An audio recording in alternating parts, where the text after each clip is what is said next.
Latest updates ఎప్పటికప్పుడు పొందడానికి big TV WhatsApp channel follow అవ్వండి. లింక్ డిస్క్రిప్షన్ లో ఉంది. మీరు నెంబర్ 1 స్టూడెంట్ అయ్యండి యూనివర్సిటీలో.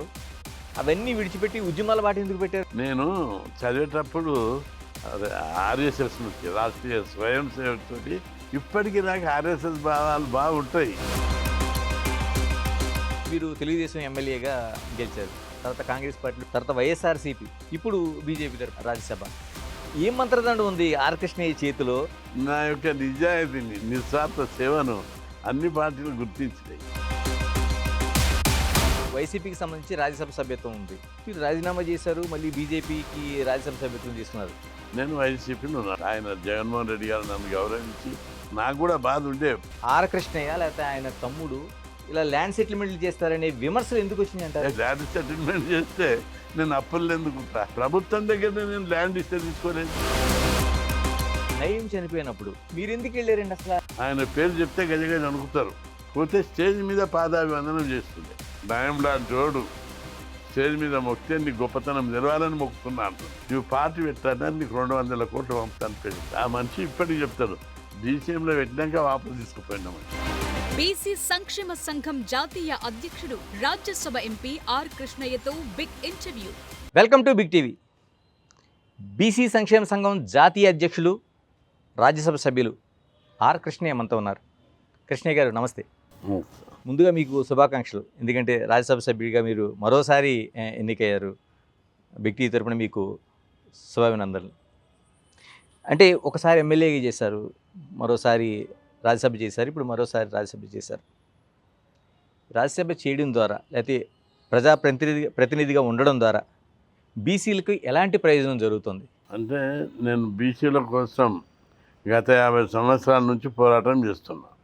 అంటే నాకు ఎజెండా ఉంది.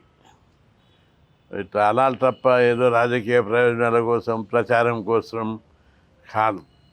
ఈ పేద కులాలు చదువుకోవాలి, సంఘంలో సంస్కరణలు జరగాలి, సమాజంలో మూలాల నుంచి సంస్కరణలు జరగాలి. ఈ పేద కులాలు ఏం ఎదుర్కొంటున్నాయి? పేదరికం, అజ్ఞానం, అవిద్య, అమాయకత్వం, సాంఘిక వివక్ష, ఇవన్నీ ఎదుర్కొంటున్నారు. వీటిని నిర్మూలించాలంటే ఏం కావాలి? విద్య. విద్య ద్వారానే సమాజానికి ఒక వెలుగు, విజ్ఞాన సమాజం ఏర్పడుతుంది. ఆ కులాలు ఆర్థికంగా డెవలప్ అవుతారు, చదువుకుంటారు, సంఘం లోపల గౌరవం పెరుగుతుంది, కుటుంబ గౌరవం పెరుగుతుంది, కుల గౌరవం పెరుగుతుంది. చదువుకున్నప్పుడే అన్ని రంగాల్లో వాళ్ళు డెవలప్ అవుతారు. ఆ ఉద్దేశంతో ఈ కులాలు చదువుకోవాలని నేను బిగినింగ్లో 1974లోనే ఉద్యమాలు ప్రారంభించాను. మొదటి ఉద్యమాలన్నీ మిలిటెంట్ ఉద్యమాలు ఉన్నాయి.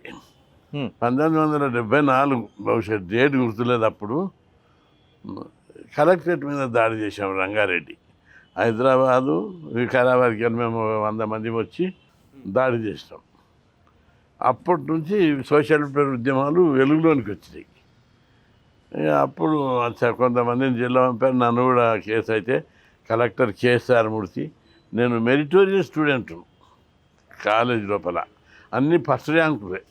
ఫస్ట్ ర్యాంక్ అంటే కాలేజ్ కాదు, యూనివర్సిటీ టాపర్ను. మ్యాథ్స్లో కానీ, అకౌంటెన్సీలో కానీ చాలా సబ్జెక్ట్, ఇంగ్లీష్ తప్ప అన్ని సబ్జెక్టులలో ఛాంపియన్. మ్యాథ్స్లో 100కి 100 వచ్చినాయి, అకౌంటెన్సీలో 100కి 100 మార్కులు వచ్చినటువంటి స్థాయి. అట్లాంటప్పుడు ఆ కలెక్టర్ గారు నన్ను ఎక్స్క్యూజ్ చేసి కేసు విత్డ్రా చేశారు. ఈయనకు బ్రైట్ ఫ్యూచర్ ఉంది, ఈయన కేసు వద్దని. ఆ తర్వాత ఆ మద్దతు దొరికింది నాకు, ఏ ఉద్యమాలు చేయాలి అని చేసుకుంటూ వచ్చినాం. 78లో హాస్టల్లో ఆ రోజు చాలా తక్కువ ఉన్నాయి. మొత్తం రాష్ట్రంలో ఎస్సీ ఎస్టీ బీసీ కలిసి 600 హాస్టళ్ళు ఉంటాయి. ఎక్కువ హాస్టల్ పెడితేనే ఈ పేద కులాలు చదువుకుంటారు. ఆ రోజులు పేదరికం ఎక్కువ. హాస్టల్ సీట్ దొరికితే తప్ప పేదోళ్ళు చదివించే స్థితి లేదు. ఇక హాస్టల్ పెట్టాలని కొట్లాడినా. ధర్నాలు పీస్ఫుల్గా 3-4 చేసినాం. 77, 78లో ప్రభుత్వం దిగి రాలేదు. 78 సెప్టెంబర్ 27 నాడు అన్ని హాస్టల్స్, యూనివర్సిటీల హాస్టల్స్ తిరిగి పిల్లలకు ట్రైనింగ్ ఇచ్చిన. ఉద్యమం పీస్ఫుల్గా చేస్తే ప్రభుత్వం వింటలేదు. మనం అసెంబ్లీ మీదకి దాడి చేసి పగలగొట్టి ప్రభుత్వంకు గుర్తింపు భయపడేటట్టు చేయాలని చెప్పి social welfare hostel, beach welfare hostel, university హాస్టల్లో 2000 మందిని తయారు చేసిన ఉపన్యాసాలు ఇచ్చి. అసెంబ్లీకి పోవడం అంటే చిన్న విషయం కాదు, లోపలికి పోయి పగలగొట్టడం. పోలీసు ఉంటుంది, అవన్నీ గేట్లు ఉంటాయి, మొత్తం ఫెన్సింగ్ ఉంటుంది. ఇవన్నీ దాటిపోవాలంటే కష్టమని వాళ్ళందరికీ ట్రైనింగ్ ఇచ్చిన. రాళ్ళు పోసుకొని బ్యాగులల్లా జేబులల్లా కంకర్రాలు తెప్పించి దాడి చేస్తేనే మనకు ఒక గుర్తింపు వస్తుందని చేసినాం. అందరికీ ట్రైనింగ్ ఇచ్చిన. యూనివర్సిటీ నుంచి 10 బస్సులు ఒకటేసారి ఎక్కి హైజాక్ చేసి అసెంబ్లీ గేట్ ముంగట దిగినాం. చుట్టుపక్కల హాస్టల్లో వచ్చి అక్కడ ఇక్కడ పార్కులో బస్ స్టాండ్లలో ఉన్నారు. వాళ్ళకి వెల్ ట్రైనింగ్ ఇచ్చిన కాబట్టి డౌట్ రాలేదు పోలీసులకు. నేను సీట్ కొట్టి దిగుతుంటేనే అందరు వచ్చేసారు. పోలీసులు గేట్లు పెట్టారు. మొత్తం 100 మంది పోలీసులు ఆ కాలంలో కూడా. నేను ఆ గేట్ పెట్టండి, గేట్ పెడితే ఎట్లా, అది ఎవరు అవతలకి దుంకి గేట్ తీసే పరిస్థితి లేదు. నేను ఒక్కరిని ధైర్యం చేసి గేట్ దుంకి కొడుతుంటే కూడా గేట్ తీసేసిన. 100 మంది లోపలికి పోయి అసెంబ్లీని తుక్కుగా వలగొట్టారు. అంటే అప్పుడు ఎవరు పివి నరసింహరావు? నో చెన్నారెడ్డి. ఓకే. అదే రోజు సాయంత్రం మమ్మల్ని అందరినీ దాదాపు 150 మందిని జైలుకు పంపినారు. కానీ మళ్ళీ మాకు వచ్చి అక్కడ ప్రొఫెసర్ లా కాలేజీ వాళ్ళు కోర్టుకు వస్తే జడ్జిని అంతా కూడా ప్రొఫెసర్ల మాట విని మాకు బెయిల్ ఇచ్చేసారు. అందరం ఊరేగింపు యూనివర్సిటీకి పోయి సాయంత్రం మమ్మల్ని 20 మందిని చెన్నారెడ్డి మీటింగ్ పిలిచారు. మీరు హాస్టల్ కావాలి, అందరికీ స్కాలర్షిప్. అప్పుడు అందరికీ స్కాలర్షిప్ లేదు, కొంతమందికి మాత్రమే స్కాలర్షిప్లు. కొంతమందికి వస్తుంది, అందరికి ఇవ్వాలి. హాస్టల్ 600 ఉన్నాయి, ఇప్పుడు ఇంకొక 500 1000 పెంచాలి అని ఇవన్నీ పెట్టాం. ఫీజులు అందరికి ఇవ్వాలి, మొత్తం ఫీజులు అని ఇవన్నీ పెట్టాం. పెడితే చెన్నారెడ్డి చాలా ఉదారమైనటువంటి మనిషి, చాలా లిబరల్ మనిషి, దిల్దార్ మనిషి.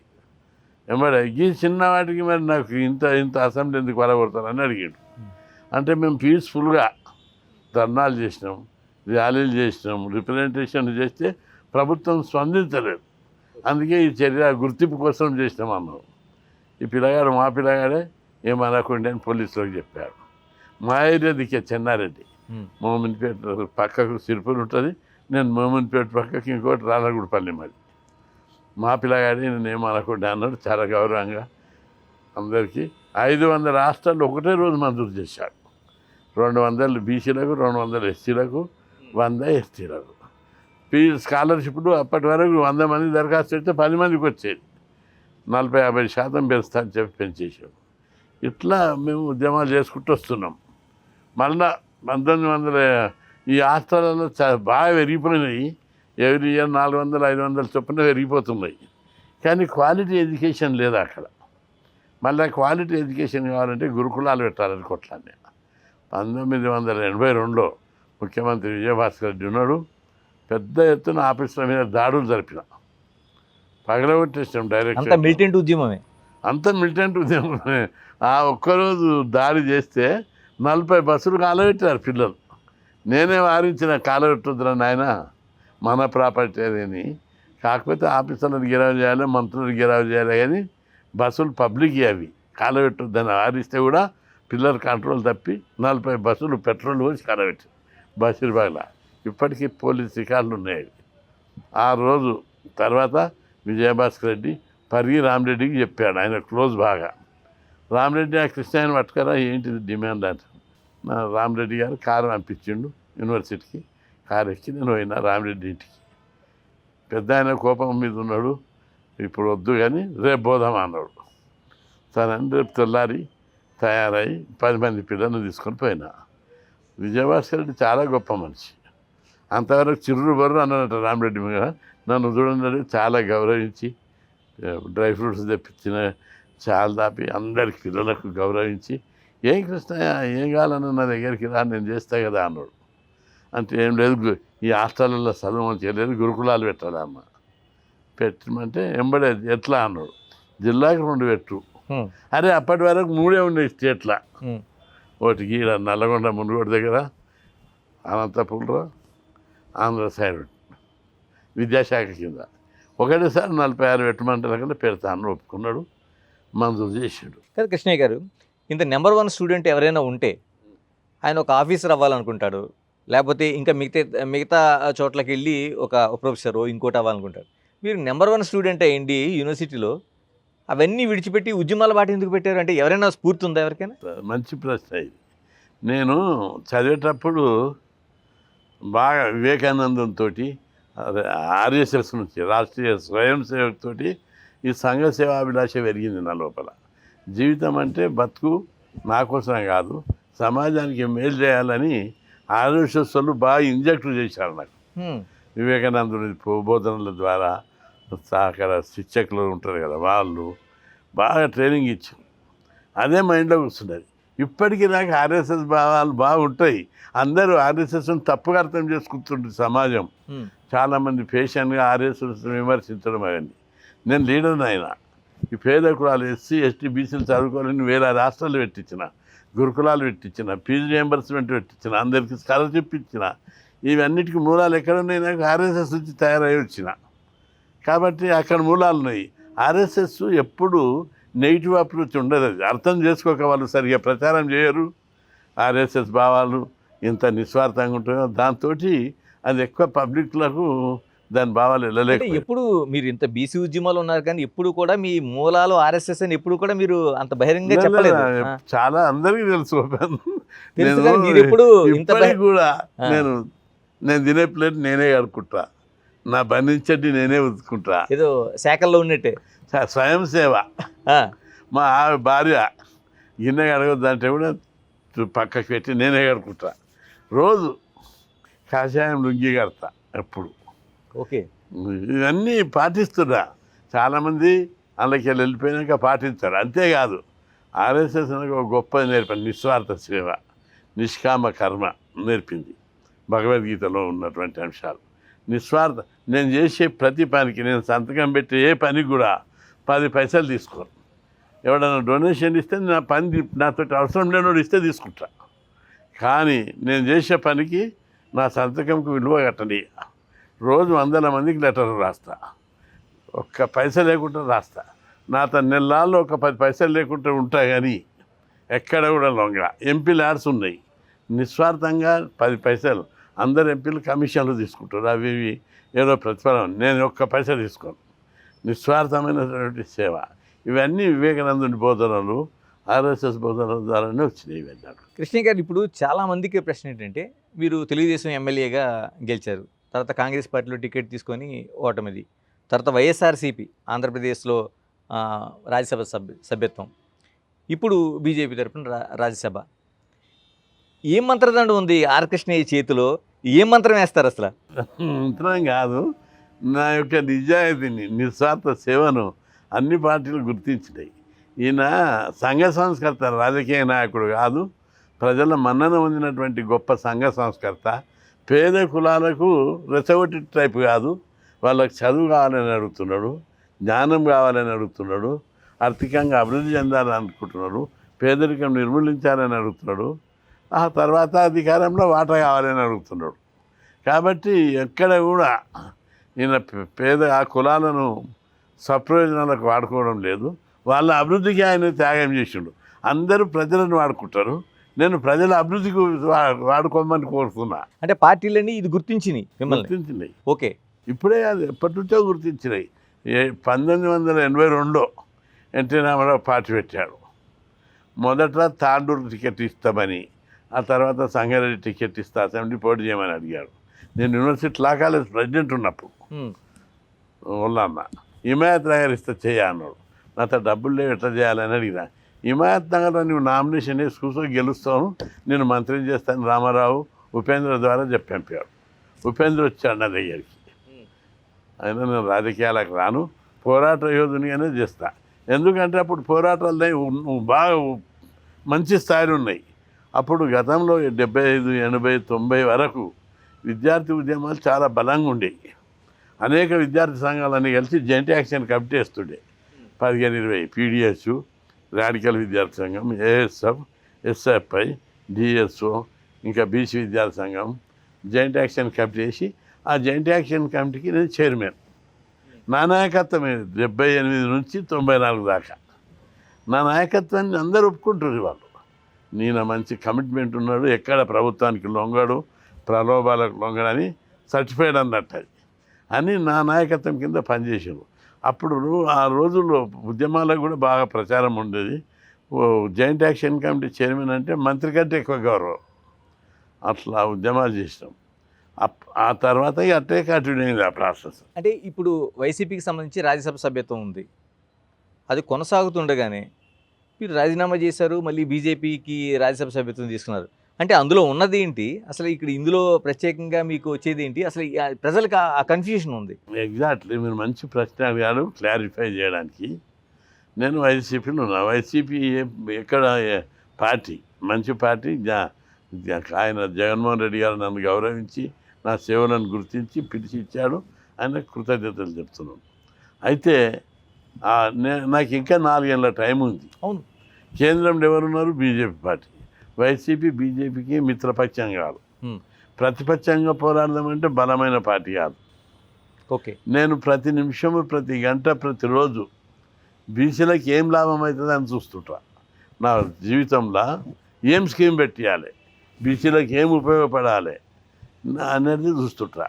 ఈ వైసీపీ నుండి బీసీలకు నేను ఏమి చేయలేకపోతున్నానని భావించిన. ఇలా 4 ఏళ్ళు ఉంటే 4 ఏళ్ళు వేస్ట్ అవుతుంది. ఏం చేయాలి? నేను 4 ఏళ్ళు పార్లమెంట్కి పోవాలి, మాట్లాడే టైం ఇవ్వరు, క్వశ్చన్ వాళ్ళ క్వశ్చన్ రాదు, జీరో వాళ్ళ మాట్లాడనియరు, మాట్లాడిన దానికి వెయిట్ ఉండదు. పోవాలి, వినాలి, చెప్పింది వినాలి, సంతకం పెట్టాలి, నెల జీతం తీసుకోవాలి. ఇదే పని 1 నెల 2 నెలలు చూస్తే ఇదే అవుతుంటుంది. 4 ఏళ్ళు కూడా ఇదే పని ఉంటుంది. కాబట్టి నేను ప్రతి సంవత్సరం ప్రతి కొత్త పుంతాలో ఉద్యమాన్ని నడిపించిన, ప్రతి సందర్భంలో. లేకపోతే ఇన్ని విజయాలు, నేను విజయాల గురించి కూడా మీకు చెప్తా. ఎన్ని విజయాలు సాధించిన ముఖ్యమంత్రులు బీసీలు ఉన్న రాష్ట్రాల్లో కూడా లేనన్ని స్కీములు ఈ రాష్ట్రంలో పెట్టించిన, అధికారం లేకుండా పోరాటాల ద్వారా. కాబట్టి నా జీవితం మొత్తం పోరాటాల ద్వారా ఈ కులాలకు ఉపయోగపడాలి. అందులో నాతోటి ఉపయోగపడలేను. ఎవరు వదులుకుంటారు? రాజ్యసభ ఎవడు వదులుకోడు. ఆ పదవితోటి ఎంజాయ్ చేస్తారు. ఆ పదవి నేను ఎంజాయ్ కోసం తీసుకోలేదు, నా జాతికి ఉపయోగపడేందుకు ఆయుధంగా వాడుకోవాలని తీసుకున్నా. నాకు కూడా బాధ ఉండే, పాపము ఎందుకు వాళ్ళు అక్కడ ఉంటే ఓ బలం ఉంటుందని. కానీ దానికంటే ముఖ్యం నా ముందున్నటువంటి కర్తవ్యము, నా జాతికి నేను ఉపయోగపడాలి. ప్రతిరోజు, ప్రతి నెల, ప్రతి నిమిషం నా సర్వశక్తులు ఈ జాతికి ఉపయోగపడాలి. నేను బతికున్న కాలంలో నేను నా జాతికి పార్లమెంట్లో బీసీ బిల్లు పెట్టి చట్టసభల్లో రిజర్వేషన్లు సాధించాలి. అందుకోసం అని చెప్పి ఇలా ఉంటే లాభం లేదు రాజీనామా చేసి బయటకు వచ్చాను. వచ్చిన నుంచి అన్ని పార్టీలు కూడా మా దగ్గరికి రా అని అందరూ కూడా నన్ను గుర్తించి పిలిచారు, ఆహ్వానించారు. అన్ని పార్టీలకు నేను కృతజ్ఞతలు చెప్తున్నా. అందరూ కూడా మా పార్టీలకు రా, నీకు మంచి ఆయుధం ఇస్తాం, బీసీల కోసం కొట్లాడు, ఫ్రీ హ్యాండ్ ఇస్తామని చెప్పి ప్రతి పార్టీ కోరింది. కానీ నేను పోలేదు. ఆఖరికి బీజేపీ గొప్ప పార్టీ, మొదట మూలాలు ఉన్న పార్టీ, నాకు ఆర్ఎస్ఎస్ మూలాలు ఉన్న పార్టీని. నా సిద్ధాంతం కూడా అప్పుడు బీజేపీ పార్టీని స్థాపించినప్పుడు నేనున్నా అంట. అప్పుడు నేను, వెంకయ్య నాయుడు, ఇంద్రసేనారెడ్డి బీజేపీ కోసం కొట్లాడినాము. అందరం పోయి అప్పుడు తక్కువ మంది ఉండి వాల్ పోస్టర్లు రంటి పెడుతుంటే, ఇంద్రసేన రెడ్డి కూడా వాల్ పోస్టర్లు రంటి పెడుతుండే. అంత కష్టపడ్డాం అప్పుడు. ఆర్ఎస్ఎస్ కోసం, ఏబీ కోసం, బీజేపీ కోసం అనేక త్యాగాలు చేసినాం, ప్రాణాలకు తెగించి పోరాడినాం. అంటే ఆర్ కృష్ణయ్య గారి ప్రయాణం తెలుగుదేశం, అంతకుముందు ఆర్ఎస్ఎస్, తర్వాత కాంగ్రెస్, వైఎస్ఆర్ పార్టీ, ఇప్పుడు బీజేపీ, ఇక్కడతో ఆగిపోద్దా? ఇంకేమైనా ప్రయాణం ఉందా? అంటే మీరు దాన్ని వక్రీకరించవద్దు. బీసీ ఉద్యమం కోసము నేను తెలుగుదేశంలో ముఖ్యమంత్రి అభ్యర్థిగా పోయినా, అసెంబ్లీలో ఎవరి గురించి మాట్లాడినా? బీసీల గురించి మాట్లాడినా. బీసీలకు గురుకులాలు పెట్టాలని కొట్లాడితేనే కేసీఆర్ పెట్టాడు. 119, 2 సార్లు ఫీజులు పెట్టాలి, విదేశ విద్య పెట్టాలి, స్టైపెండ్ పెట్టాలి, అనేక స్కీములు పెట్టాలని కొట్లాడినా. నాకు వచ్చిన ప్రతి అవకాశం అసెంబ్లీలో బీసీల గురించే మాట్లాడినా. కానీ తెలుగుదేశం జెండా, తెలుగుదేశం సిద్ధాంతం. రెండవది కాంగ్రెస్. మీరు చెప్పారు, నేను ఎన్నదన్నా గాంధీ భవన్ మెట్లెక్కిన్నా, నేను మెట్లెక్కకున్నా నా యొక్క వర్క్ను గుర్తించి ఢిల్లీకి వెళ్ళి రాహుల్ గాంధీ, ఇక్కడ ఉత్తమ్ కుమార్ రెడ్డి గుర్తించి నేను అందులో పార్టీకి సేవ చేయకున్నా ఈయనకి ఇవ్వాలని చెప్పి అర్ధరాత్రి బీ ఫారం పంపించారు. మెంబర్షిప్ లేకున్నా కూడా అవును. అంత గౌరవించారు అప్పటికి కాంగ్రెస్. చాలా మంది పోటీ పడుతున్నారు. పోటీ పడుతున్నారు. కాంగ్రెస్ టికెట్ అంటే అంత ఇది కాదు. అది ఒక భాగం. ఇక నేను అక్కడ కూడా పనిచేసిన ఆంధ్రలో చేయలేదు. అవును. జగన్మోహన్ రెడ్డి గారు గుర్తించి నా సంఘసేవ నిజాయితీ అంకితభావం గుర్తించి పిలిచి టికెట్ ఇచ్చారు. ఈరోజు బీజేపీ కూడా నన్ను గౌరవించింది, నా సేవలు గుర్తించింది, టికెట్ ఇచ్చింది. కాబట్టి నన్ను ఎవ్వరు కూడా ప్రజలు కూడా పార్టీ కోణంలో చూస్తలేరు. బీసీ కృష్ణయ్య బీసీలే ఏడున్నా ఆయన ఆయుధం బీసీ, మా కులాల కోసమే పుట్టిడు. నేను కూడా అనుకుంటుంటా చాలాసార్లు నా జన్మ ధన్యమైంది, భగవంతుడి కులాల అభివృద్ధి కోసమే పుట్టించినట్టున్నాడని అనుకుంటుంటా. ఇలాగ మీరే ప్రస్తావించారు. నిజంగానే చంద్రబాబు నాయుడు సైతం ఆర్ కృష్ణయ్యని తెలంగాణలో ఉన్న సీఎం ఒక క్యాండిడేట్గా ఎక్స్పోజ్ చేశారు. మరి ఈ రోజున ఎమ్మెల్యే లేకపోతే రాజ్యసభ వీటితోనే ఆగిపోయే పరిస్థితి వచ్చింది. ఎలాగ ఇప్పుడు ఆ బీసీలకి మీరు అంటున్నట్టు ఒక నిజంగా వాళ్ళు అనుకున్న లక్ష్యం నెరవేరాలంటే ఒక సీఎంగా ఉండాల్సిన అవసరం ఉంటుంది. అదేమైనా ఆలోచన నెరవేరే అవకాశం ఉందా? నేను పదవి కావాలి, సీఎం కావాలి అనే లక్ష్యం కాదు నాది. ఈ కులాలకు అభివృద్ధి చేయాలి స్కీములు. నేను ఏ సీఎం ఉన్నా ఏ మంత్రి ఉన్నని చెప్పి దేశంలో లేని హాస్టల్ ఇడబెట్టించాను. దేశంలో ఎక్కడ లేని స్కీమ్ గురుకులాలది. ఆ స్కీమ్ ఈడబెట్టించాను. ఫీజుల రియంబర్స్మెంట్ దేశంలో ప్రపంచంలో ఎక్కడ లేదు, ఈడబెట్టించాం. ఏ పదవి దినకి ఏ సీఎం ఉంది, ఏ మంత్రి పదవి ఉంది. నాకు ప్రజా ఉద్యమాలనే ఎక్కువ నమ్ముకున్నా తప్ప పదవులను ఎక్కువ నమ్ముకోలేదు. పదవులు వచ్చినాయి, అది దాన్ని ఆయుధంగా వాడుకుంటున్నా. వచ్చిన పదవిని బీసీల కోసం ఆయుధంగా వాడుకొని బీసీలకు మరిన్ని స్కీములు సాధించాలని అంతే. కృష్ణ గారు, ఇక్కడే ఒక డౌట్ ఏంటంటే, ఇప్పుడు నిజంగా మండల ఉద్యమం మీకు తెలుసు, దేశవ్యాప్తంగా బీసీలందరూ ఉవ్వెత్తున వెళ్ళిన ఉద్యమం అది. ఆ రోజున అదే ఉద్యమానికి రథయాత్ర పేరుతో బీజేపీ యాంటీగా ఒక ఉద్యమం నడిపింది. అందులో ఇప్పుడుండే మనకి ప్రధాని మోదీ ఉన్నారు, ఎల్కే అద్వానీ ఆ రోజున సారథ్యం వహించారు దీనంతటికి. చివరికి విపి సింగ్ దాని నుంచి ఆయనకి విత్డ్రా చేసుకుంటే పదవి కూడా కోల్పోవాల్సి వచ్చింది. అలాంటి అంటే బీసీ ఉద్యమానికి వ్యతిరేకంగా, అంటే మండల ఉద్యమానికి వ్యతిరేకంగా ప్రయాణించిన ఒక పార్టీలోన ఇప్పుడు మీరు తీసుకొని ప్రయాణం చేస్తున్నారు రాజ్యసభలో, అదేమి అభ్యంతరకరం కాదా? అంటే ఇక్కడ మనం అర్థం చేసుకునే కోణం పరిశీలించాలి. ఏ పార్టీ అయినా అనేక పరిణామాలు చెందుతున్నాయి పాజిటివ్గా. బీజేపీ పార్టీ కూడా ఈరోజు ప్రధానమంత్రిని ఏ పార్టీ అయినా బీసీలను చేసిందా? కాంగ్రెస్ పార్టీ కానీ, జనతా పార్టీ కానీ, అనేక పార్టీలు పరిపాలించినాయి. ఉమ్మడి పార్టీలన్నీ కలిపి కూడా బీసీని ప్రధానమంత్రి చేసిందా? చేయలేదు. బీజేపీ పార్టీ ఒక రైల్వే ప్లాట్ఫారం మీద ఛాయ్ అమ్మినటువంటి నరేంద్ర మోడీ, అత్యంత పేద కుటుంబం, పేద కులాల నుంచి వచ్చినటువంటి నరేంద్ర మోడీని ప్రధానమంత్రి చేసింది. అంటే మరి ఎందుకు చేసింది? ప్రాక్టికల్గా బీజేపీ పార్టీ మాటలు కాదు చెప్పేది, ఆచరణలో చూపిస్తుంది. ఇంకొకటి, పోయినసారి రామ్నాథ్ కోవింద్ రాష్ట్రపతి, ఆయన ఎవరు? ఎస్సీ. రాష్ట్రపతిని ఎవరైనా ఎస్సీ చేసారు? చేయలే. బీజేపీ పార్టీ రాష్ట్రపతి చేసింది. ఇప్పుడు కూడా ఎస్టీని చేశారు. ఇప్పుడు ఎస్టీని చేశారు. ఎస్టీ లేని మామూలు కుటుంబం నుంచి వచ్చిన ఆమె రాష్ట్రపతి చేశాను. కాబట్టి బీజేపీ పేదలకు వ్యతిరేకం కాదు, పేద కులాలలోని పేదరికాన్ని తొలగించే విధానాలు ముఖ్యమని భావించే పార్టీ. నేను గుర్తించిన రెండోది, దానిలో ఉన్న మూలాల నుంచి వచ్చిన కాబట్టి అక్కడ నేను ఉన్నప్పుడు, ఆర్ఎస్ఎస్ ఉన్నప్పుడు కానీ బీజేపీ ఉన్నప్పుడు, ఆ పార్టీలు ఉన్నప్పుడు, అప్పుడు ఆర్ఎస్ఎస్ ఉంటే ఎవరి ఖర్చులు వాళ్ళే భరించాలి. ఆర్ఎస్ఎస్లు ఉన్నోళ్ళు ఎవరి డబ్బులు వాళ్ళదే. బస్కు పోయినా, వెహికల్స్ మీద పోయినా, ఏ కార్యక్రమానికి పోయినా, బయట ట్రైనింగ్కి పోయినా శిక్షగా, లేకపోతే బయట ఉంటాయి క్యాంపులు ఉంటాయి, క్యాంపులకు పోయినా అందరు కాంట్రిబ్యూట్ చేసుకుంటారు. కానీ నాకు నేను ఒక్క పైసా పెట్టలేదు. నా కోసం మనలో ఉన్నటువంటి పెద్దోళ్ళు కృష్ణయ్య ఖర్చు మేము బేరు చేస్తాము. అప్పుడు నేను కొద్దిగా ఇబ్బందులు ఉంటాయి, మా నాయన అమ్మ చనిపోయి, నాకు వాళ్ళే పెట్టారు. నన్ను బాగా ప్రమోట్ చేశారు వాళ్ళు. నన్ను ఢిల్లీకి పంపడానికి నా స్పీచు, ఆర్గనైజింగ్ ఎబిలిటీ, జనాన్ని గెదర్ చేసే పద్ధతి చూసి హిందీ నేర్పి ఢిల్లీలో పెడదాము, నాగపూర్కి హిందీ ఢిల్లీకి పంపుదామని చూశారు. అప్పుడు నేను బీసీ అని తెలుసు కదా వాళ్ళకు. అందులో చాలామంది హేమాయములు ఉన్నారు, రెడ్డిలు ఉన్నారు, బ్రాహ్మణులు ఉన్నారు, వైశ్యులు ఉన్నారు, మహామేధావులు ఉన్నారు. వాళ్ళందరినీ పక్కకు పెట్టి ఒక మామూలు బీసీ కుటుంబం నుంచి వచ్చిన నన్ను ఎందుకు ప్రమోట్ చేశారు? కులతత్వం అక్కడ ఉండదు, చెప్పలేకపోతున్నారు వాళ్ళు. ఇప్పుడు అందులో ఆర్ఎస్ఎస్ ఉన్న వాళ్ళు చాలామంది పెద్దలందరూ ముఖ్యమైన నాయకులు వాళ్ళందరూ కూడా బీసీలే ఉన్నారు. ఇప్పుడు వాళ్ళు కులం చూడరు, దేశభక్తి, జాతీయత, సంఘసేవ, రెండవది శ్రమశక్తి, అంతే వర్క్ కల్చర్, జ్ఞాన సంపాదన, ఇట్లా ఈ లైన్లో పోవడం వల్ల దానికి వక్రీకరించారు చాలామంది. కానీ దాని పాజిటివ్ కోణంలో చూస్తే అర్థమవుతుంది. అంటే కృష్ణయ్య గారు, ఇప్పుడు బీసీలకు రాజ్యాధికారం అనేది ఒక నినాదంగా ఇప్పుడు మనకు కొనసాగుతూ ఉంటుంది. ఇప్పుడు మీరు చెప్తున్నట్టు ప్రధాని నరేంద్ర మోదీ బీసీ, ఇంకా ఏం చేయాల్సిన అవసరం ఉందా? ఒక ప్రధాని స్థాయిలో దేశానికి అత్యున్నతమైన పదవిలో ఉన్నారు ఆయన, ఒక బీసీ.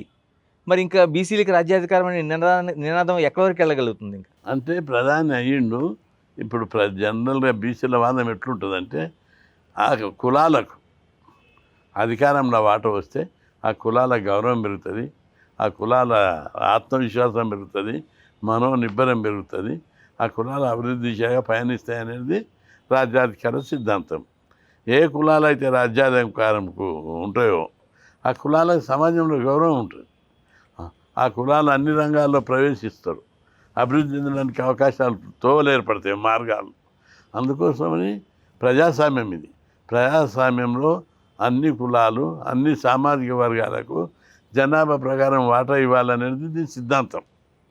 అంతేగాని మరి బీసీ అన్నదమ్ములు ఉండి ఒక మాట చెప్తా. ఒక తల్లిదండ్రులకు 5 మంది పిల్లలు ఉంటారు, అన్నదమ్ములు. 5 మంది తండ్రి తల్లి సంపాదించిన, తల్లిదండ్రులు సంపాదించిన ఆస్తిలో 5 మందికి సమానంగా ఇస్తారా? చిన్న తమ్మునికి తక్కించి పెద్ద ఆయనకి ఎక్కిస్తారా? ఇక్కడ కూడా అంతే. మేమంతా భారతమాత ముద్దు బిడ్డలం. భారతమాత బిడ్డలకు మా వాటా మేము అడుగుతున్నాం బీసీలు అనేది. ఇది అన్నదమ్ముల పంచాయతీ తప్ప శత్రువుల పంచాయతీ కాదు ఇది. కాబట్టి ఆ కోణంలో దీన్ని చూడాలి. కృష్ణయ్య గారు, చాలా వరకు బీసీలకు సంబంధించిన ఉద్యమం కావచ్చు, లేకపోతే నాయకత్వం కావచ్చు, ఒక ప్రధానమైన విమర్శ వినిపిస్తూ ఉంటుంది. అంటే బీసీల ఉద్యమ నాయకులుగా ఉండేవాళ్ళు, అంటే ఆ బీసీల ఉద్యమం కావచ్చు, లేకపోతే బీసీలకు సంబంధించిన ఆ మంత్రం కావచ్చు, ఇది బీసీల కంటే బీసీ నాయకులకే ఎక్కువ ఉపయోగపడుతుంది అనేది ఒక ప్రధానమైన విమర్శ ఎక్కువ వినిపిస్తూ ఉంటుంది. ఏం సమాధానం చెప్తారు? అది కొందరికి వర్తించవచ్చు, కానీ మీరు చూడండి, నా విషయంలో నేను బీసీలకే ఉపయోగపడ్డ ఆరతికారపురం లేక. నేను స్టూడెంట్గా మీరు ఇంతకు మొదలే అడిగారు, meritorious, university topper, gold medalist student. నేను పోతే బ్యాంక్ ఆఫీసర్ అయినా, బ్యాంక్ ఆఫీసర్ జాబ్ వచ్చింది నాకు. గ్రూప్ 1 వచ్చింది, గ్రూప్ 2 వచ్చింది. ప్రయత్నం చేస్తే సివిల్ సర్వీస్ ఐఏఎస్ కూడా వస్తుండే. అది ట్రై చేయలేదు అప్పటి పరిస్థితులకు.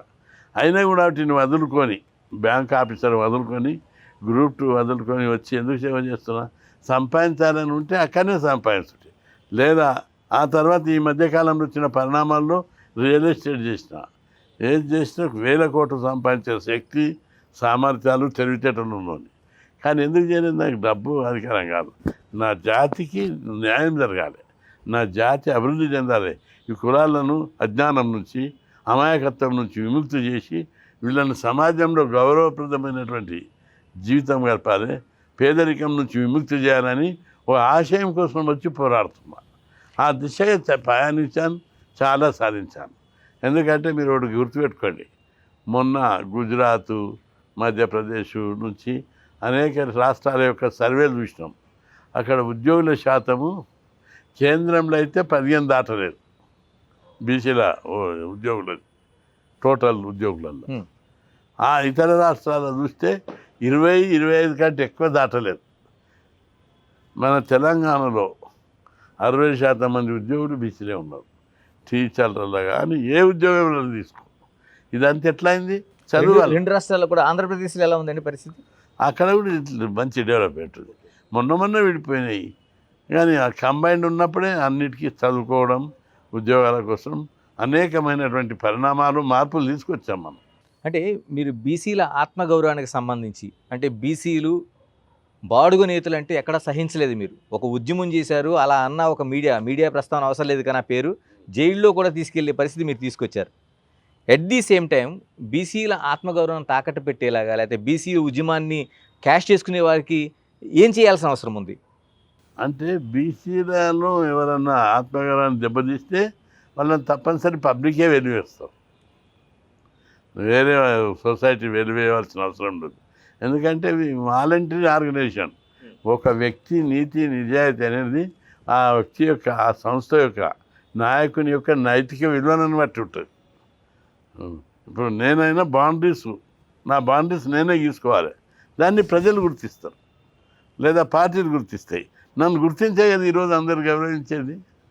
నాలోని చిత్తశుద్ధిని, అంకిత భావాన్ని, నిజాయితీని గుర్తించి చేస్తున్నారు. కృష్ణయ్య గారు, మీ రాజ్యసభకి వెళ్ళేటప్పుడు మీ అఫిడవిట్ చూస్తే ఒక్క నయా పైసా కూడా అప్పు లేదు. ఉన్నది లేదని అందులో పెట్టినట్టున్నారు మీ అఫిడవిట్లో. 2 కోట్ల మీద అప్పు ఉంది. అప్పు ఉంది, ఓకే. అంటే ఫస్ట్ ఒకసారి పోయినప్పుడు అప్పు లేదు, ఇప్పుడు ఉన్నది. ఈ మధ్య అంటే అప్పు కావచ్చు, ఆదాయం కావచ్చు. ఇప్పుడు ఇలా వచ్చిన తర్వాత ఆర్ కృష్ణయ్య ఆదాయం ఎక్కడి నుంచి వస్తుందనే ఒక ప్రశ్న సహజంగానే వస్తుంది. పెద్ద రోజు ఉద్యమాలు చేస్తాడు, రోజు దన్నాలు మీటింగ్లు పెడతాడు, పైసలు ఎక్కడ. నాకు వారసత్వంగా మా నాయన నుంచి, మా అమ్మమ్మ నుంచి వచ్చినటువంటి భూమి 60-70 ఎకరాలు ఉంటుంది. నేను 20 ఎకరాలు సంపాదించాను పంటల మీద. మీరు భూస్వామి? భూస్వామి నేను. మా నాయన 300 ఎకరాల భూస్వామి. పటేల్ మా నాయన, పెద్ద భూస్వామి. ఆ కాలంలో జమీందార్ ఆయన. పోలీస్ పటేల్, మాలీ పటేల్ అన్నీ ఆయననే. ఆ ఏరియా కింగు నిజాం సర్కార్. అంత దార్కారి భూస్వామి, అన్నీ ఉన్నాయి. కాకపోతే కాలక్రమం లోపల ఆయన చనిపోయిన తర్వాత డిఫరెన్స్ వచ్చి దెబ్బతిన్నది. కానీ నేను భూమి నేను పెద్ద అయినాకనే నా వాటా మా అమ్మమ్మది నాకు ఆటోమేటిక్గా 30 ఎకరాలు వచ్చింది. మా నాయన దగ్గరికి వెళ్ళి 20 ఎకరాలు నేను కొట్లాడి తీసుకున్నా మా అన్నల దగ్గర. మా నాయన పేరు మీద లేకుండేది కొన్ని వేరే ఇష్యూల. ఆ తర్వాత తీసుకున్నా, సాగు చేసిన. మళ్ళీ నేను కొంత భూమి కొన్నా. చెరుకు పంట ఎవ్రీ ఇయర్. వ్యవసాయంలో కూడా నేను ధీటైన వ్యవసాయం చేసిన. అందరు వ్యవసాయంలో లాస్ అంటారు, లాస్ కాదు. నేను హైదరాబాద్కు పాల చెరుకు వేసిన. చెరుకు వండించి పాల చెరుకు ఉంటుంది కదా, అది 1 నెల 5 లారీలు 1 నెల చెరుకు సప్లై హైదరాబాద్కి చేసిన. ఎంత చెరుకు వండించినా చూడు, అది లక్షల రూపాయలు. 70-80 లక్షల చెరుకు. చాలా క్వాలిటీ చెరుకు. చాలా క్వాలిటీ చెరుకు, ఎక్కువ రేటు. ఫ్యాక్టరీకి వేస్తే ఎంత వస్తుంది? 3,000 టన్ను తీసుకుంటాడు. కొట్టడానికి 500 అవుతుంది, లారీకి 500 అవుతుంది. మిగిలేదు 2,000, 1,800. కానీ పాల చెరుకు వేస్తే పొలం కాడికి వచ్చి 4,500 టన్ను వాళ్ళే తీసుకొని పోతారు. అంటే 3 రెట్ల లాభం వస్తుంది మనకు. అట్లా నేను కొన్ని దశాబ్దాలు పండించిన. 90 నుంచి మొన్న కరోనా వచ్చిందాకా. కరోనా వచ్చినప్పుడు చెరుకు దెబ్బతినిపోయింది, తీసుకోలేదు ఎవరు, కాలబెట్టిన ఆఖరు. అంటే 100 ఎకరాల భూస్వామి నాన్న దగ్గర నుంచి మీ దగ్గరికి వచ్చినప్పటికీ ఒక 60 ఎకరాలు, మీరు 20 ఎకరాలు కొన్నారు. ఇంత భూస్వామిగా ఉన్నప్పుడు ఆర్ కృష్ణయ్య లేకపోతే ఆయన తమ్ముడు ఇలా ల్యాండ్ సెటిల్మెంట్లు చేస్తారనే విమర్శలు ఎందుకు వచ్చినాయి అంటారు? ఎక్కడ రాలేదు. ల్యాండ్ సెటిల్మెంట్ చేస్తే నేను అప్పులు ఎందుకుంటా? ల్యాండ్ సెటిల్మెంట్ ఎక్కడ? నాకు ఆ కమిట్మెంట్ పోతుందని నేను అన్ని ఫీల్డ్లు ఎంచుకోలే. నేను వ్యాపారం చేయగలుగుతుంటే, ల్యాండ్ సెటిల్మెంట్ చేయగలుగుతుంటే, డిస్ప్యూట్ చేయగలుగుతుంటే. ప్రభుత్వం దగ్గర నేను ల్యాండ్ ఇస్తే తీసుకోలేదు. రాజశేఖర రెడ్డి ల్యాండ్ ఇస్తాడు, విజయభాస్కర్ రెడ్డి ల్యాండ్ ఇస్తాడు. ఫ్రీగా మా సంఘానికి వచ్చేదే తీసుకోలేదు. ఒక కమిట్మెంట్ తోటి ఉన్నాను నేను. ప్రభుత్వంతో పోరాడతా కాబట్టి ప్రభుత్వం నుంచి ఎలాంటి లాభం పొందొద్దని ఆ కమిట్మెంట్ తోటి ఉన్నా. అంతేగాని ఎక్కడ ల్యాండ్ సెటిల్ చేసినా తప్పేం కాదు. ల్యాండ్ దంద చేస్తే తప్ప వ్యాపారం అది. కానీ చేయలేదు, నా టైం సరిపోక. రోజు నా దగ్గరికి 1000 మంది వస్తారు. అవును, జిల్లాల మంది.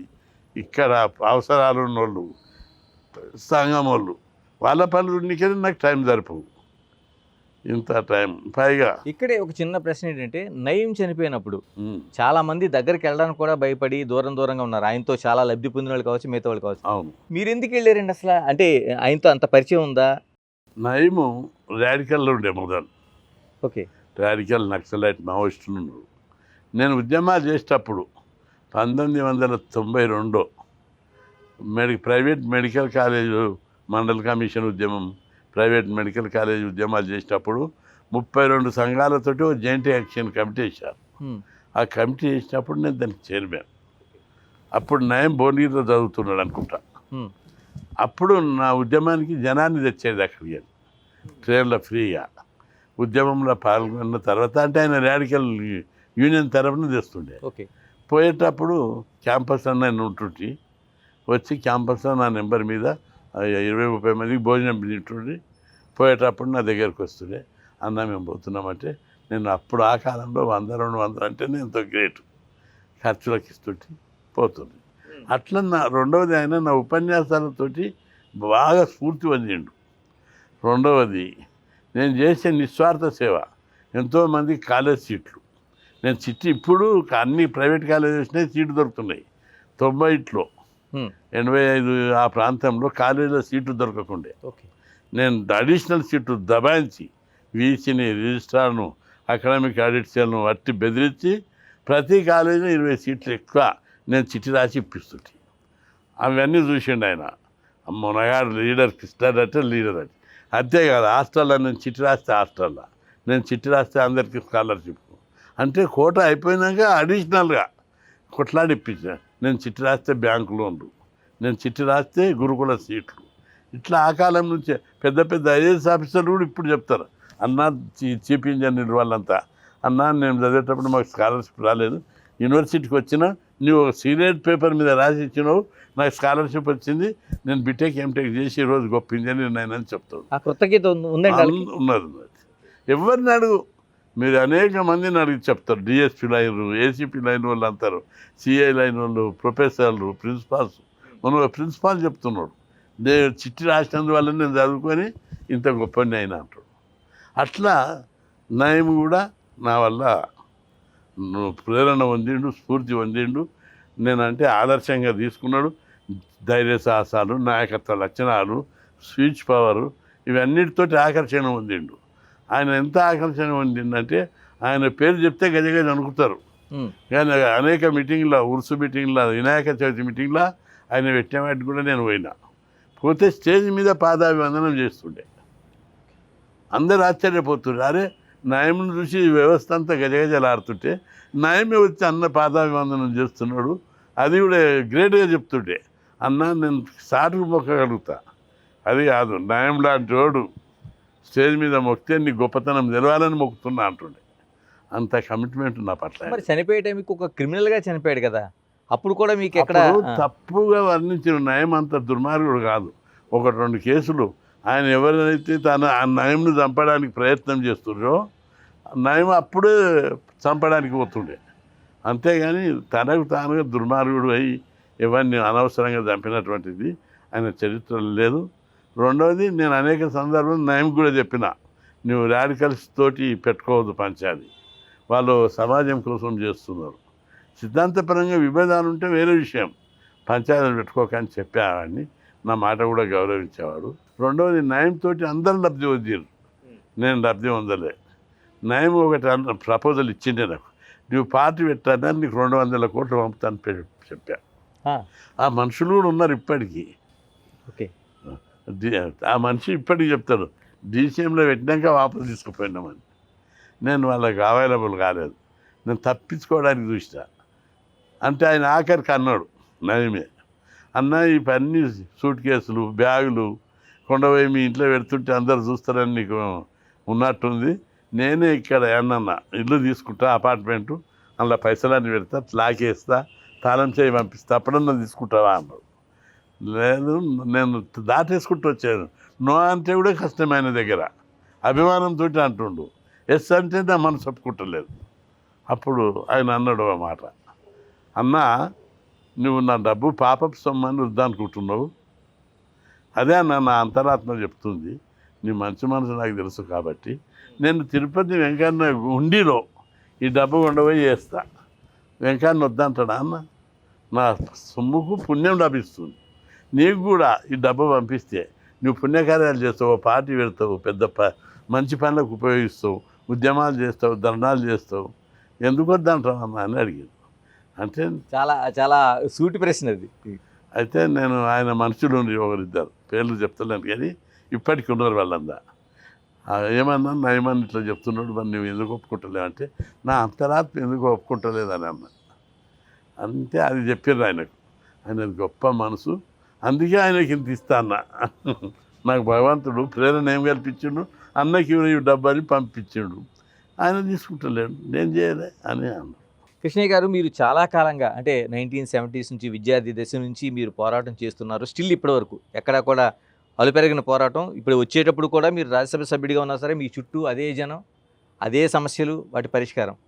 2 తెలుగు రాష్ట్రాల్లో కూడా బలమైన బీసీ ఉద్యమం ఎందుకు ఏర్పడటం లేదు అసలు? అంటే కృష్ణయ్య గారు ఒక్కళ్ళాటోళ్ళు ఆ పోరాటం చేస్తూ పోతున్నారు. అంటే బలమైన బీసీ ఉద్యమం ఉంది, ఉమ్, ఉండేప్పటికైనా అన్ని పార్టీలు బీసీ ముఖ్యమంత్రి అని ఒప్పుకుంటున్నాయి. 2014లో తెలంగాణ ఉద్యమం బలంగా ఉంది. చంద్రబాబు గారు సర్వే చేపించి బీసీ ముఖ్యమంత్రి చేస్తా అన్నాడు. వాదం బలంగా ఉండేప్పటికనే కదా. ఉమ్, బీజేపీ పార్టీ కూడా మొన్నటి ఎన్నికల్లో బీసీ ముఖ్యమంత్రి చేస్తానని కేంద్ర మంత్రి అమిత్ షా ప్రకటించారు. బీసీ వాదం బలంగా ఉన్నందుకే కదా. అన్ని పార్టీలు బీసీ వాదం బలంగా ఉన్నదనేది గుర్తించినాయి. ఇక్కడ ఉన్నటువంటి బీసీ వాదం దేశంలో ఎక్కడ లేదు. బీహార్లో లేదు, యూపీలో లేదు. అక్కడ కులాల వాదం ఉంది, ఒక్కొక్క కులంది అట్లా. ఓకే. ఇక్కడ బీసీ వాదం ఉంది, బలంగా పోయింది. ఈ వాదం మరి మేము పోరాడేది వచ్చిందా? మేము పోరాడపట్టుకని వచ్చింది. కాకపోతే నేను రాజకీయ పార్టీ పెట్టలేదు. చాలామంది అది రాజకీయ పార్టీ పెడితే పరిపక్వత వస్తుంది అని చెప్పి, కానీ నేను దాన్ని డైవర్ట్ చేయలేదు. నాకుండే కొన్ని కారణాలు నాకు ఉన్నాయి. అయితే బీసీవాదం బలంగా ఉంది, రాజకీయ రూపం సంతరించుకోలేదు కాబట్టి ఇట్లాంటి మాటలు వస్తున్నాయి అప్పుడప్పుడు. కృష్ణయ్య గారు, చివరిగా చెప్పండి, ఆర్ కృష్ణయ్య గారు అంతిమ లక్ష్యం ఏంటి? ఈ ఉద్యమాన్ని నడిపించడానికి మీకు వారసులు ఎవరు? ఉద్యమం నడిపించడం అనేది బీసీ ఉద్యమకారులు అందరినీ నడిపిస్తారు. నేను అనేక మందిని నాయకులను తయారు చేశాను, నా కొడుకుతో సహా అందరినీ. వాళ్ళందరూ ఇప్పుడు మల్లేష్ ఉన్నాడు, గుజ్జకృష్ణ ఉన్నాడు, కృష్ణమోహన్ ఉన్నాడు, చాలామంది నాయకులు ఉన్నారు.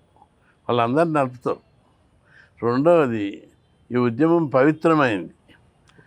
ఈ ఉద్యమాన్ని ఇప్పుడు నా ప్యారలాల్గా కూడా అనేక మంది ఉద్యమాలు చేసిండ్రు, వాళ్ళు నిలబడలేకపోయారు. ఇందులో పవిత్రత ఉంది, పవిత్ర సంకల్పం ఉంది, పవిత్ర ఆశయాలు ఉన్నాయి. అందుకే ఉదాహరణకు నేనేమిటి ఉద్యమాలు చేసినా, పేద కులాలు బీసీలు, ఎస్సీలు, ఎస్టీలు చదువుకోవాలి, అందుకు హాస్టల్ పెట్టాలని పోరాడినా. ఈ కులాలకు మంచి స్టాండర్డ్ ఎడ్యుకేషన్ కావాలని కొట్లాడినా. గురుకులాలు 1500 గురుకులాల్లో ఈరోజు 8 లక్షల మంది చదువుకుంటున్నారు. హాస్టళ్లలో 6000 హాస్టల్లో 6 లక్షల మంది చదువుకుంటున్నారు. ఫీజు రియంబర్స్మెంట్ పథకం పెట్టాను. ఇంజనీరింగ్ విద్యార్థులకు ఒక్కొక్కరికి 2 లక్షలు, 1 నుంచి 2 లక్షల ఫీజు ఫ్రీగా వస్తుంది గవర్నమెంట్ నుంచి. 30 లక్షల మంది ఫీజు రియంబర్స్మెంట్ బెనిఫిట్ పొందుతున్నారు. ప్రతి ఒక్కరికి స్కాలర్షిప్ 30 లక్షల మందికి వస్తుంది. ఇట్లా ప్రతి ఒక్కరు స్టడీ సర్కిల్స్ ఏర్పాటు చేసినాం, జిల్లాకు ఒకటి. అదేవిధంగా విదేశ విద్య కోయటోళ్లకు స్టైపెండ్ పెట్టించాము. ఇవన్నీ స్కీములతోటి చదువుకుంటున్నాం.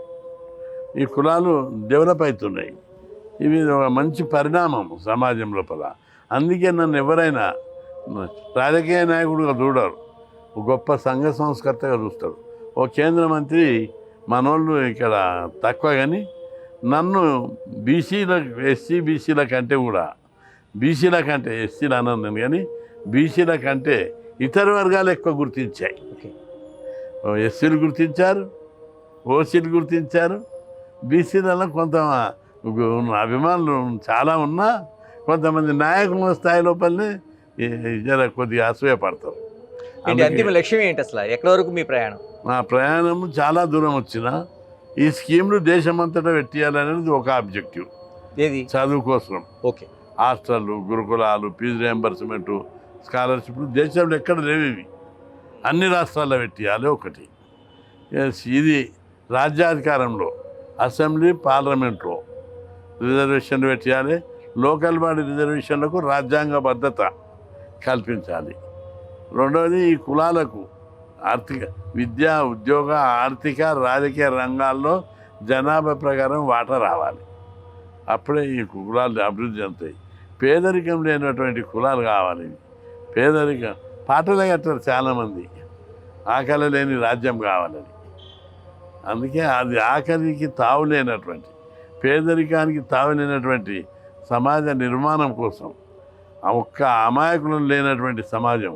స్వామి వివేకానందుడు, ఆది శంకరాచార్యుడు, గాంధీ, సర్దార్ వల్లభాయ్ పటేల్, అనేక మంది మహాత్ములు కలలు కన్నటువంటి అంబేద్కర్, ఇట్లా ప్రతి మహానాయకుడు, పూలే, సామాజిక న్యాయం, సమాజం, ఆర్థికంగా అందరూ అభివృద్ధి చెందడం, రాజకీయంగా వాటా లభించడం, ఈ సమాజ నిర్మాణం కోసమే పోరాడినా. అది తప్పనిసరి రాజ్యాధికారం వస్తుంది, రాజ్యాధికారంలో వాటా వస్తుంది. ఇది భారతమాత పుత్రులం మేము, మా అన్నదమ్ముల పంచాయతీ ఇది, మా వాటా మాకు కావాలనేది పోరాటం. థ్యాంక్ యూ కృష్ణయ్య గారు, థ్యాంక్ యూ వెరీ మచ్. ఇది టోటల్గా అంటే బీసీ ఉద్యమం అనేది ఒక పవిత్రమైన ఉద్యమం. ఈ ఉద్యమం ఇలా కొనసాగుతూ ఉంటుంది, అది రాజ్యాధికారం వరకు వెళ్తుంది, రాజ్యాధికారంలో స్పష్టమైన వాటా కోసం పోరాడుతుంది. ఆకలి లేని, దారిద్ర్యం లేని ఆ ఉద్యమే తన అంతిమ లక్ష్యాన్ని ఆర్ కృష్ణయ్య స్పష్టం చేస్తున్నారు. Keep watching big TV. This is Ganesh. For more videos like this, subscribe Big TV channel.